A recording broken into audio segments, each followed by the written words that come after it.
Imagine sitting down at a high-end restaurant and ordering a premium, perfectly cooked ribeye steak for exactly $4. You add a plate of pasta for $2 and a glass of wine for $3. There's no coupon, there is no typo on the menu. The food is real, the prices are exact, and somehow the restaurant is highly profitable. There is a specific catch to this deal. Before you order anything, you have to pay a fixed fee just to walk through the door.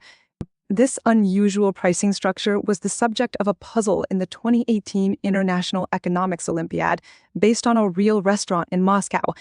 The entrance fee was only the first detail. The restaurant also used time-of-day pricing, charging more in the evening than in the morning. Customers were strictly required to eat and drink their orders inside the building. If anyone wanted to take their food to go, the menu price instantly doubled. These rules form a carefully engineered economic machine. It is designed to solve one of the most difficult problems in the hospitality industry: how to sell food at the cost of ingredients and still remain profitable. To see how this machine works, we have to look at how a normal restaurant survives. A traditional business buys ingredients, pays its staff, and covers the rent and utilities. To survive, it must add a markup to every dish on the menu. The price you pay for a meal covers both the food and the total overhead of running the business. This creates a difficult trade-off. If a restaurant sets menu prices very high, it earns a strong profit margin on every single item sold, but it risks losing volume. Customers may order less, skip dessert, or choose a cheaper alternative down the street. Setting menu prices very low creates the opposite problem. Customers will order heavily, but the restaurant earns almost nothing from each plate.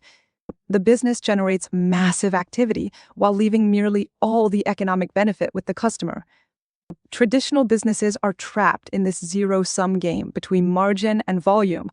High prices discourage consumption, while low prices destroy margins. But the Moscow restaurant completely escaped this trap by separating the customer's payment into two entirely distinct parts. The solution splits the cost of the meal. You pay a fixed fee for access and a very low variable price for every item you actually consume. This chart shows the formula for what economists call a two-part tariff. Total payment equals the entry fee plus the price per item multiplied by the quantity ordered. In symbols, T equals F plus P times Q. You pay the fixed fee up front, and after that, every additional dish feels remarkably cheap. Imagine a $12 entrance fee. With one item, the whole fee attaches there. For 2 dishes, it drops to $6 per item. 4 dishes drops it to $3. At 6 items, it becomes $2 per dish. The fee stays fixed. Average cost plummets. This math creates a specific filter for the restaurant. While a light user buying a single snack effectively pays a massive premium, a heavy user sees their average cost plummet with every plate. By keeping additional items close to cost, the system removes the financial friction that usually stops a customer from ordering another course. This structure also allows the restaurant to extract value without ever touching the menu prices. Imagine a hungry customer who has decided they are willing to spend $40 for a satisfying dinner. On this ledger, the $40 limit is top. Food costs $24, leaving $16 of consumer surplus. Without fees, the customer keeps it. But a $12 entrance fee captures most of it up front. The customer keeps $4, ensuring it remains a bargain. This explains the rule regarding the time of day. Morning customers are often in a hurry. They order fewer items and have a lower total willingness to pay. Evening customers stay longer, order wine, and are generally willing to spend more on the experience. By charging a higher entrance fee in the evening, the restaurant employs a form of price discrimination. The visible menu prices remain identical all day, but the entrance fee shifts to capture the specific wealth level of the current crowd. If this machine is so effective, there is a logical question to answer. Why don't supermarkets or retail clothing stores charge a door fee and sell their inventory at cost? The system has a critical weakness, known as arbitrage. In a retail setting, we simply call it resale. This diagram shows the fatal scenario. One single customer pays the entrance fee, walks inside, and purchases bulk quantities of goods at cost. They then hand those goods off to a group of friends waiting outside. The business provides low prices to many people, but only collects one access fee. The entire economic model collapses. The mandatory dine-in rule forced customers to consume the product inside, where access could be monitored. If a customer wanted takeaway, the price doubled.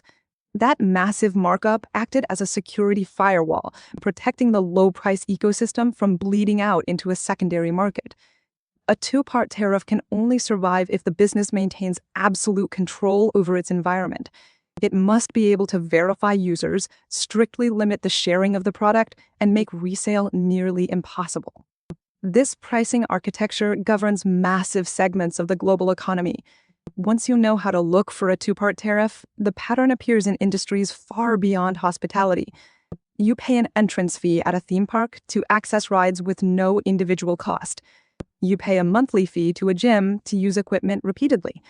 Software platforms charge subscription fees for access to a tool, and big box membership clubs require an annual fee in exchange for warehouse pricing. To wrap up, here is an Olympiad-style calculation to test your own math. Assume a restaurant charges a $12 entrance fee, and every dish inside is exactly $3 cheaper than it would be at a normal restaurant. How many dishes must you order before your entrance fee breaks even? The answer is 4 dishes. You divide the $12 fee by the $3 of savings per item. If you order fewer than 4, you are paying a premium for the experience. If you order more than 4, you come out ahead. When you see a radically low price, the product is only half the transaction. You are also buying permission to enter a different pricing system entirely. The most important price is the one you pay before the purchase begins. Now that you've seen the logic behind the door, would you pay the entrance fee? Let us know your thoughts and subscribe for more economic puzzles.